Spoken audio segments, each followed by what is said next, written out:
Criança e Educação. Esse é o assunto da escritora e educadora Tânia Zaguri. Escreveu o livro Professor Refém. No livro, a Tânia analisa as principais dificuldades e angústias do professor na educação das crianças em sala de aula. E eu acho que, na verdade, essa culpabilização dos pais é uma coisa que, inclusive, eu sempre defendi os pais, porque eu acho que, na verdade, as coisas não surgem assim.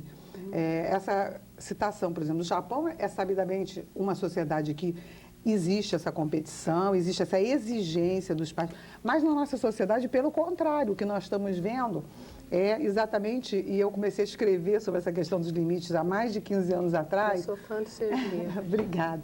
Mas eu estava achando engraçado aqui, ouvindo a Andréia, que uma das coisas que eu, por exemplo, não previ quando eu escrevi o primeiro, que foi o Sem Padecer no Paraíso, foi essa questão de até o distúrbio do sono ser uma decorrência, né? Também dessa questão da falta de limite. Eu acho que o que está acontecendo muito mais é o pai premido por uma situação social, né? Em que, e todas nós aqui, mulheres presentes, né? Que, aliás, aqui hoje somos a maioria, mulheres, nós trabalhamos fora, nós somos profissionais e posso garantir, assim, sem maior profundidade de perguntas, que quase todas nós aqui presentes, eu garanto que a gente não quer ser só a dona de casa, né? Eu acho que nós estamos felizes com a nossa dupla jornada de trabalho, até com a tripla. Mas acontece que a sociedade, por outro lado, também aconteceram coisas na sociedade, ao mesmo tempo que a gente se profissionalizou e começou a se afastar, ficar mais tempo fora. Você é médica, ela muitas coisas. Vários, eu tenho dúvida, o que eu dizia? Cineasta, isso, aquilo. Bom, você é médica, professora, né? Então, nós todas damos uma contribuição social importante e queremos continuar a dar. Agora, quando chega a sociedade, nesse momento mesmo que a gente se liberou para o trabalho, para ter uma vida independente, surgiram outras coisas, né? Surgiu a questão o medo do trauma, que é a divulgação de ideias da psicologia, da psicanálise, que antes eram muito mais restritas à área de especialista, muitas vezes distorcidas e que hoje o pai, por isso que você falou, tem a culpa, o medo de traumatizar. Então, o pai também se sente, na verdade, e por outro lado, a nossa sociedade hoje também, para você conseguir um emprego, não é culpa dos pais querer botar o filho fazendo isso, aquilo, não, porque eles têm medo, nós temos medo que o nosso filho não esteja apto para uma sociedade que exige, no mínimo, 2 línguas, não é? Seja um usuário muito... A própria Organização Internacional do Trabalho já hoje redefiniu o que é uma pessoa alfabetizada.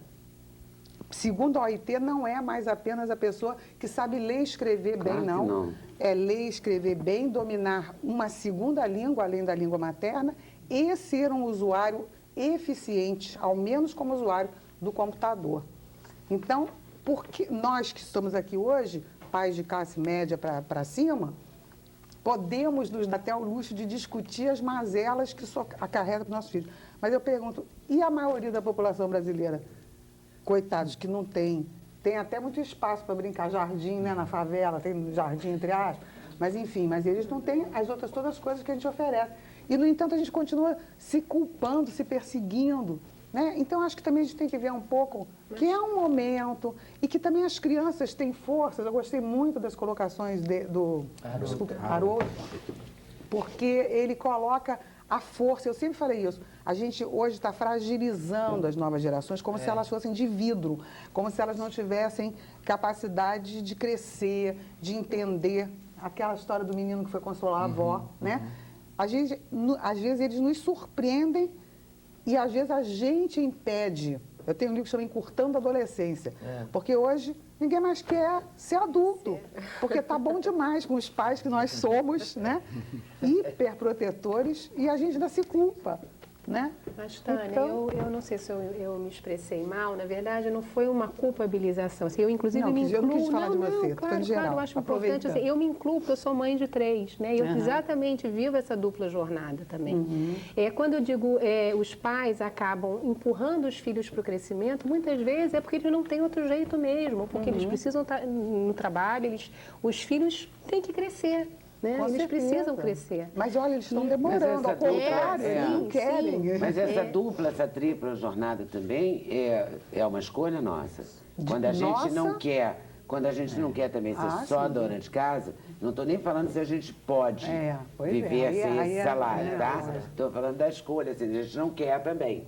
Ainda que eu tivesse dinheiro para não trabalhar, eu não gostaria Não, de isso ficar que eu só na minha falei, casa, a gente tá com olhando essas para o coisas, fogão organização pra e para a claro. geladeira, sei lá, E não entendeu? significa dizer que ela vai ser uma boa mãe. É de claro, jeito mas você tem que nenhum. prestar atenção também, você tem Talvez que se ligar até naquilo, vai você ser uma mãe escolheu ser melhor. mãe.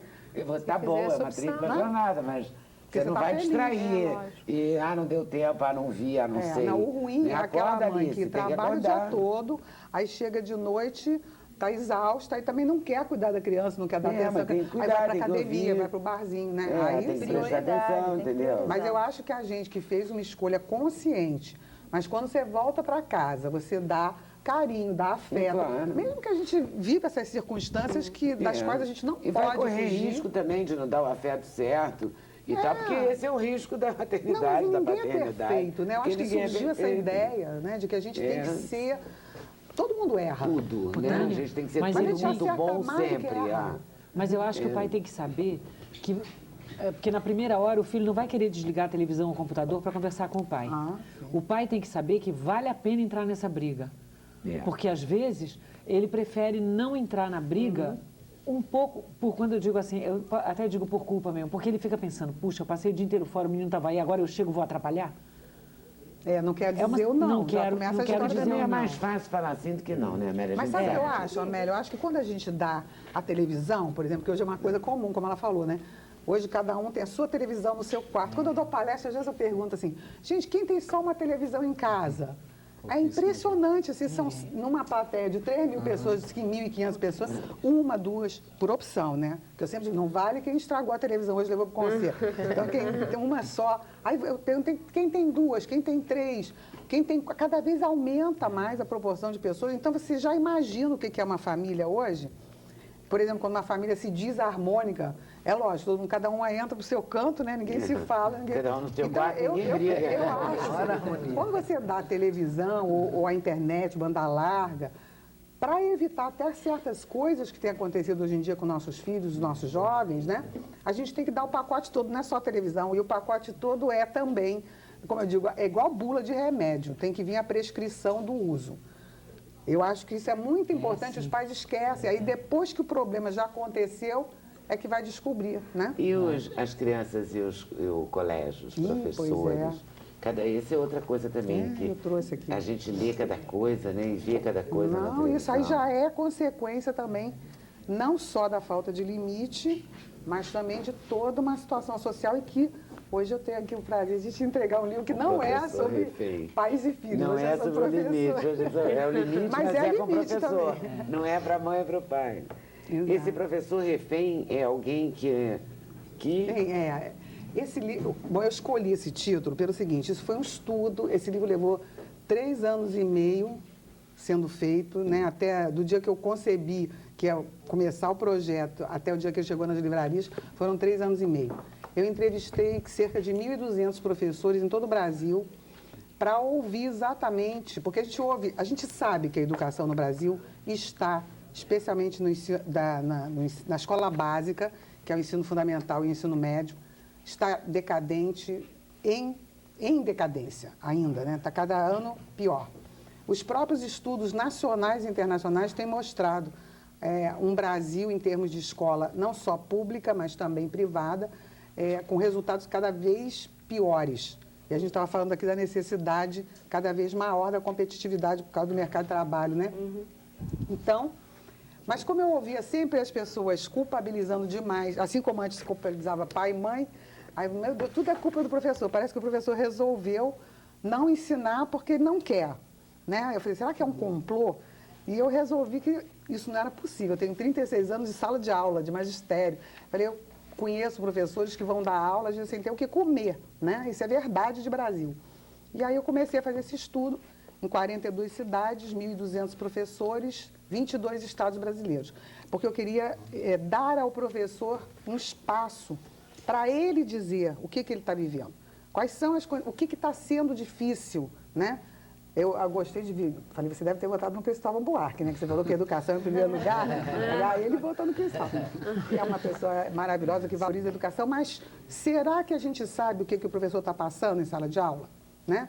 Foi essa a questão básica. O professor, resumidamente, o que o professor está passando? Pois é, vou em sala tentar, de porque o aula? livro tem 300... Eu fiz um questionário bem amplo, em que a gente deu espaço ao professor para se colocar, não só em termos das suas maiores dificuldades, mas também em relação à metodologia, como é que ele se vê hoje, né, dentro desse contexto. Mas eu quero dizer duas coisas. Eu sei que a gente não pode falar tudo que tem no livro, até gostaria, mas... a primeira pergunta que eu fiz para os professores foi a seguinte: qual é hoje o seu maior problema em sala de aula? Eu acho interessante porque, por acaso, os temas que você hoje trouxe, todos eles se encaixam com esse perfil. O maior problema para o professor brasileiro hoje é a questão da agressividade do aluno, da falta de educação mesmo, dizendo, né, na questão de falta de sociabilidade, de respeito ao professor, não vê mais o professor como autoridade. Isso representou 22% das respostas dos professores. Houve uma unanimidade, uma centralização como maior problema, 22%, que é mais do que um quinto dos professores afirmaram. E essa pesquisa, ela tem um grau de confiabilidade, eu diria, como o William Bonner diz, né, de 3% para mais ou para menos, né, em questão estatisticamente falando. Impressionante como a gente ficou fera nessa frase. Não é? Então, mas é verdade, porque realmente a margem de erro é de 3% para mais ou para menos, o que mostra que a pesquisa é significativa em termos de Brasil, que somos 2 milhões de professores. Então, é impossível imaginar que 2 milhões de professores resolveram, dos quais 22% afirmam que o seu maior problema hoje é a falta de limite dos alunos, e o segundo é a falta de motivação para estudar, com 21%. Só somando esses dois dá 43%. Você vê que está muito perto, né, o limite da falta de motivação. E a falta de motivação é visível. E aí a gente entra nas questões. O que prova que o ensino tem que se reinventar, urgente. Ou nós temos que repensar a sociedade. Eu não sei se não é também uma questão de uma sociedade, eu coloco isso no livro, que não valoriza o saber. É uma contradição. Mas isso é uma tsunami. Não é? Você não vai conseguir. Eu não vou acho que conseguir. isso vem é de arrastão. tsunami. É uma tsunami. Não, mas eu vou conseguir, mas não sou eu que vou conseguir, é o Brasil que vai conseguir. Aqui é apenas um instrumento que eu, como educadora, estudiosa dos problemas brasileiros, quis trazer a público.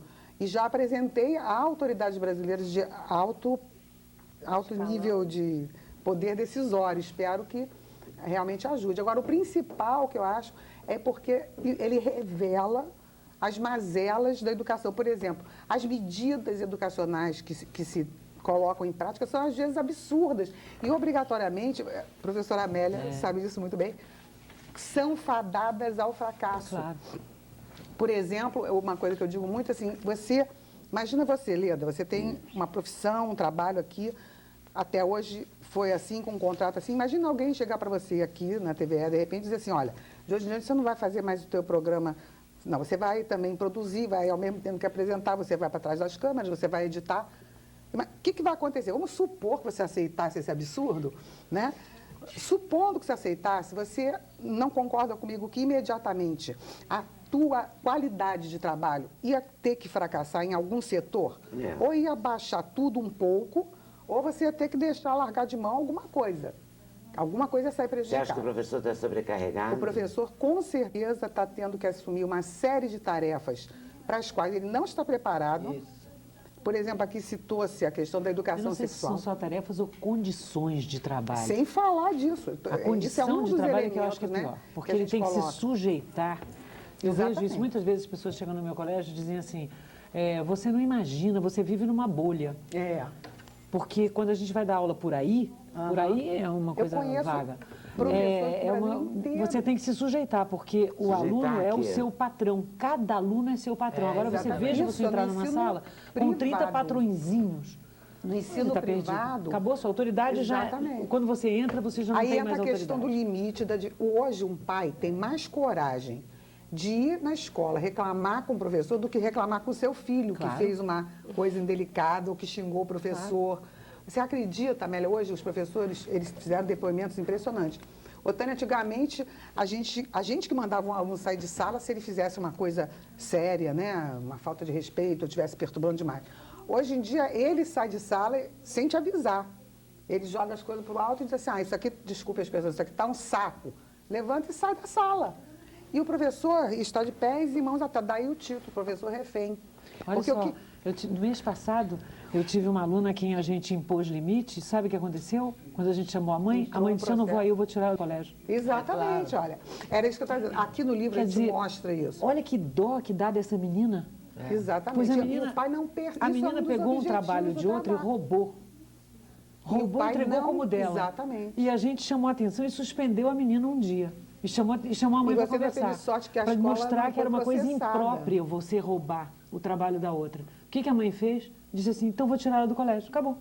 Isso acontece com a maior frequência hoje em dia, e sendo que não apenas na escola privada, quer dizer, existe uma diferença na escola privada, eu comparei inclusive os dados. Claro que existe, porque essa mãe que diz eu vou tirar, a mãe da escola pública não vai falar vou tirar. Não, mas a mãe né? Não, mas a mãe da escola privada também, mas ela também vai ter uma atitude. O diretor vai dizer, não tire não, eu não suspendo mais a menina. Exatamente. Aí que está o caso. Aí é que está. Aí ela está faz bu para a gente, para ver se a gente entra no meio da corrente dela.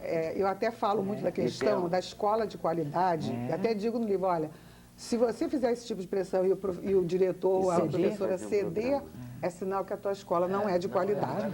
Eu acho que a gente vai ter que fazer um programa especial sobre isso.